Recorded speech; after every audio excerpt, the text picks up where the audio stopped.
and welcome back to the channel where we're doing another digital scrapbook page, but I'm not doing it based on any past events just yet. I really should get back into doing these kind of things, but here we are. I recently finished this book called The Watchers by A.M. Shine. It is actually part of I think a duology of books, or at least as far as I'm aware there is another book that's coming out or is out that I'm very interested in getting, considering we're getting to Spooktober, and I should have probably saved this video for then. However, it's done. I needed a video, so here we are. This book was really interesting, and I've been trying to keep up with more of my journals, doing also book reviews, mini book reviews and things like that, because it's something that just writing down that I've read the book just doesn't really do it for me anymore. Though this one was really good, actually. This one was really hard to put down.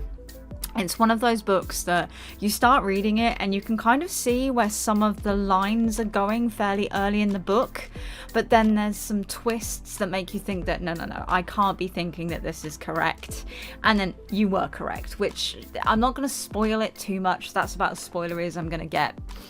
But I saw this in my local Asda, funny enough. It was on sale, and considering that I was really interested in the film, I'd literally seen the film, the trailer for the film about 3 days before I saw this book, and I was like, you know what, I'm going to read the book first. Way too many times have I watched the film and then read the book, and I can't, it doesn't mesh well for me, so I always try and read the book first now, and then watch the film.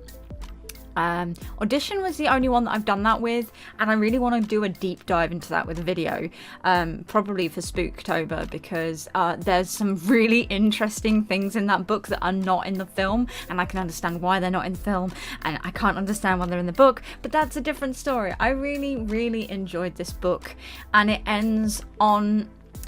Of course it ends on a cliffhanger. Most horror stories nowadays end on a cliffhanger, but it's a cliffhanger that doesn't need a resolution. What do I mean by that? Well, you know that they've ended it at a point where there could be another story for this main group of characters in this book, and also there could not be. It could be they receive an ominous warning from someone that they know, and that could be the end for them. That could just be the end for them. Or it could go into another book, which it has done. I haven't read that one yet, so we're not there. I haven't watched the film either, so again, that's something I want to do, but we're going to have a very quick discussion about this page. This page didn't quite work out the way I wanted it to. I wanted it to kind of be... So one of the key things in the book is that there's a forest, obviously. And I wanted it to be a dark, dreary forest, but I couldn't find any pictures that really represented that for me. So I changed it around a couple of times and settled on what we've got here. And then there's a path that they find that is their salvation. I'm not going to tell you how they find it. It's pretty obvious that they're going to find a way out because there's a book. And I couldn't, again, it was really hard to find a really decent kind of graphic that represented the road that I wanted. Now, one of the key things that I want to do with these scrapbook pages and the junk journals that I make and all that is kind of prove to people that you don't need to be an artist to do this kind of thing. I know I draw, and some of my art's good and some of it's terrible. That's what all art is.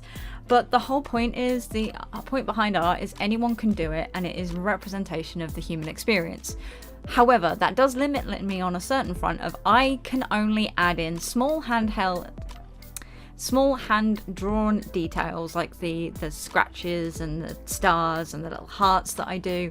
The rest of it all has to be stuff that I find either on the internet that is free to use. I try not to use anyone's art that's got copyright on it or anything like that, or it's something that I've bought specifically for this purpose. So this one was actually quite difficult, other than obviously the main book cover. And of course, one of the key characters in the book that starts everything off is the gold yellow Conimura. I can't remember the name of the bird, but it's a parrot species, and I wanted to represent that in here because it's such a key character. It sounds like such a stupid thing, and it's so easily forgotten at several points. Like, it's mentioned and you're like, wait, there's a parrot in this story?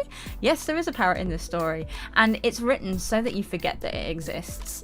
But then at key points, it does things that remind you that it exists, and its existence is the most important thing in the entire world for that moment. And it's really well written to me in that way. Whether or not I'm just like easily entertained, which again is a high possibility, but I did really want to represent the bird in this. And of course, I wanted to also, another thing that's kind of key is the stay in the light that is scrawled on the wall of the bunker. Now, what do I mean by that? Well, it's not really a spoiler because it happens in the first like 4 chapters. But our main character, her name is Mina, and she has been hired by a friend to take this golden bird to sell to a local collector. And on the way, she gets lost in the woods and has to run to this bunker and lock herself in with this group of other people to survive. Otherwise, she's going to die, because these things called the Watchers come out at night and devour anything that's in the forest. And they're keeping these particular 4 people in this bunker as their pets. And as long as all 4 of them can be seen, it's fine. They're happy. They enjoy it. Overall, I really enjoyed making this little scrapbook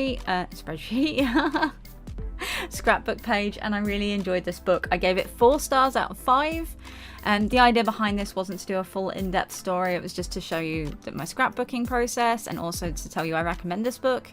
I might do a more detailed deep dive when it comes to this actual book next month for Spooktober, but again, we'll see how it goes.